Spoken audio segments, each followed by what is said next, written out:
le Seigneur qui pèse les cœurs. La première béquille que nous devons prêter à nos familles, c'est le Seigneur. Et pas n'importe quel Seigneur, le Seigneur qui pèse les cœurs. Comme on nous a dit, la première lecture, Proverbe 21, verset 2. Donc, prêtons à nos familles cette béquille, le Seigneur qui pèse les cœurs. Que le Seigneur soit celui qui aide nos familles à marcher. Le Seigneur, béquille. Le Seigneur comme béquille. Et pas n'importe quel Seigneur, les seigneurs qui sondent les reins et les cœurs. Les seigneurs qui pèsent les cœurs. Ou les seigneurs qui sondent les reins et les cœurs. Jérémie 17, 10. Quand la Bible dit que le Seigneur sonde les reins et les cœurs, dit, le Seigneur connaît l'intérieur de l'homme. Il sait quels sont ses sentiments, ses pensées, ses péchés. Rien ne lui échappe. Jésus lui-même nous prévient. Dieu connaît vos cœurs. Contrairement à la face et aux lèvres, le cœur et les reins sont des lieux cachés, secrets. Dans la Bible, le cœur désigne l'affectivité. C'est le cœur qui aime, bien sûr. Mais aussi et surtout, l'intelligence et la volonté. La conscience. L'homme a un cœur, dit la Bible, un cœur pour réfléchir. Du cœur plutôt viennent les sentiments, mais vient aussi l'intelligence. Siracide 17, 6. Quand il ferme son cœur, c'est en réalité son intelligence qui est bouchée. Quand on dit dans la Bible, il a fermé son cœur, c'est-à-dire son intelligence est bouchée. Le cœur, c'est le centre de l'homme, le centre de la pensée, de la liberté, de la conscience.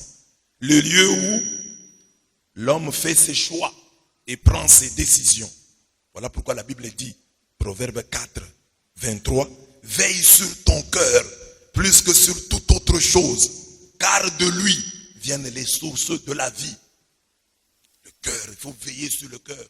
Souvent nous sommes attentifs, nous veillons sur le visage.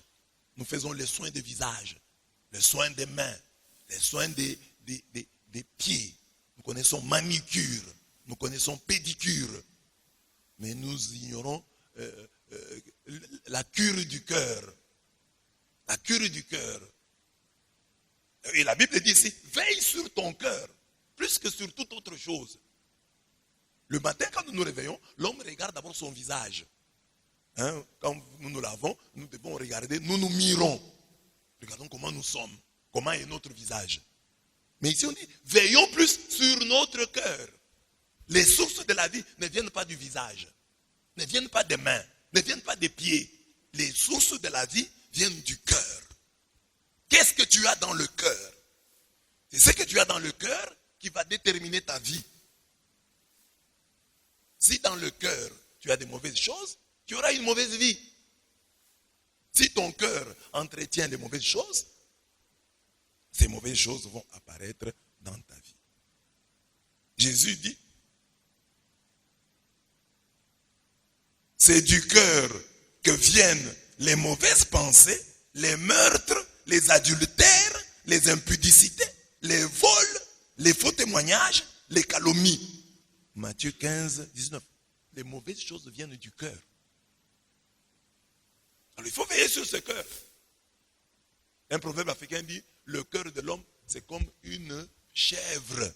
Il faut le lier, il faut lier le cœur. Si vous laissez la chèvre libre, vous ne savez pas où elle va aller. Il faut discipliner son cœur. Il faut être sévère envers son cœur. Mon cœur, tu ne dois pas me dire ça. Mon cœur, tu ne dois pas me conduire à cela. Je refuse. Je résiste à cette pensée, à cette idée que tu me donnes.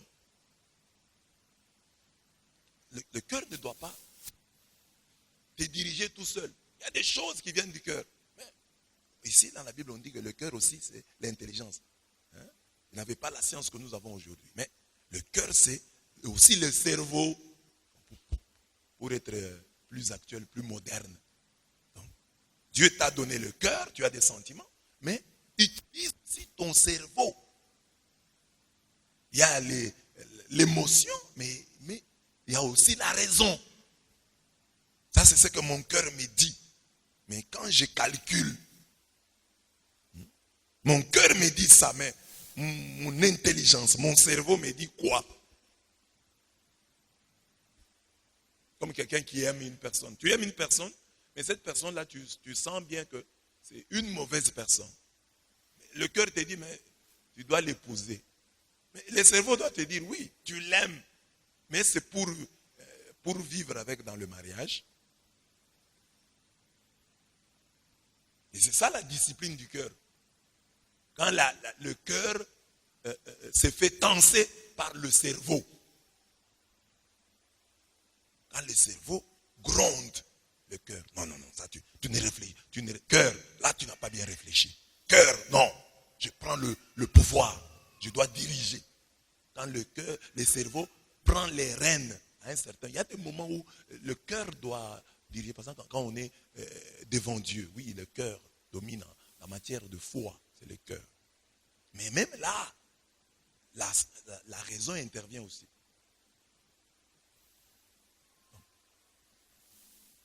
C'est très important donc d'assurer à notre cœur cette surveillance-là du cerveau. C'est très important.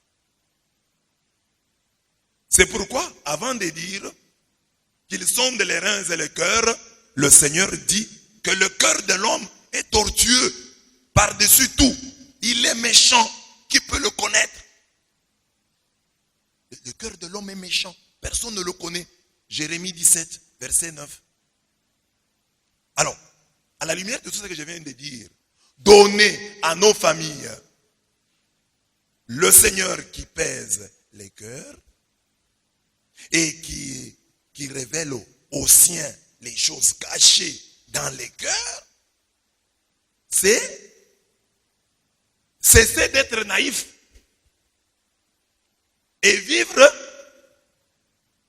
ce texte qui dit le meilleur d'entre eux est pareil à un buisson des ronces, le plus juste est pire qu'une haie d'épines. Au jour annoncé par les guetteurs, le châtiment arrive. C'est alors qu'ils seront confondus. Alors on dit ici, prudence. N'aimez pas ta foi dans ton ami. Ne te confie pas à ton familier.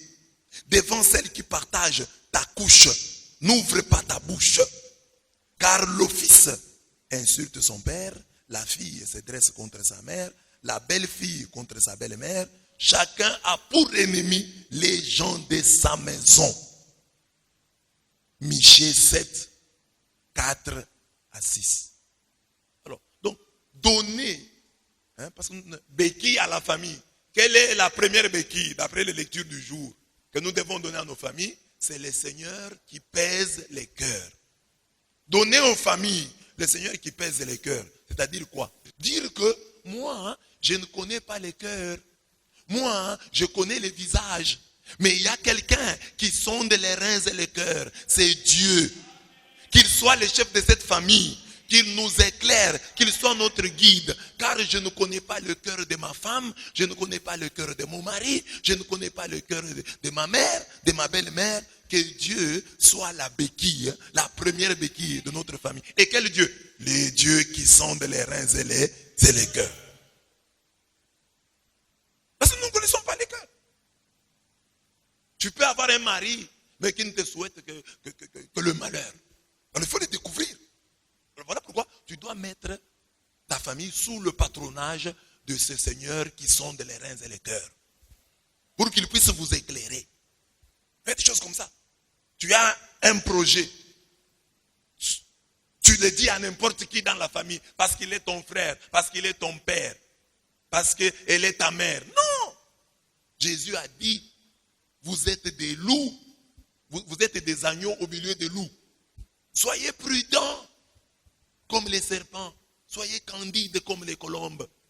Malgré votre candeur, votre bonhomie, vous n'êtes pas mauvais, vous n'êtes pas méchant. Mais soyez prudents. Un chrétien est candide, mais il est aussi prudent. Il est bon, mais prudent. Oh, c'est mon père. Oh, j'ai dit à ma mère. Oh, j'ai dit à ma soeur. Qu'est-ce qui t'est... Il y a les gens, la Bible dit, chacun aura pour ennemi les gens de sa propre maison. Je l'ai dit dans le combat spirituel, dans l'ABC du combat, j'ai dit, mes bien-aimés, ne donnez rien à personne sans prier. Même quand vous envoyez l'argent à votre mère, même quand vous donnez l'argent à votre père, faites toujours une prière. Couvrez votre argent du sang de l'agneau. Couvrez tous vos dons du sang de l'agneau. Ne donnez rien sans l'accompagner d'une prière. Ne recevez rien sans l'accompagner d'une prière. Oh, ça c'est ma soeur qui m'a envoyé. J'ai confiance. Non, ça c'est ma tante. Prie sur tous les dons que tu reçois. Prie sur tous les dons que tu fais. Les seigneurs qui pèsent. Toi, tu ne connais pas les cœurs. Il y a un seigneur qui sonde les reins et les cœurs. Tu commences le mariage comme ça, au début du mariage. Oh, faire part, aidez-moi. Même pour la dot, on t'a aidé. Pour la fête, on t'a aidé. Est-ce que tous ces gens-là qui t'ont aidé, tu connais leur cœur? Tu ne connais pas leur cœur. Et tu reçois, et tu ne pries pas.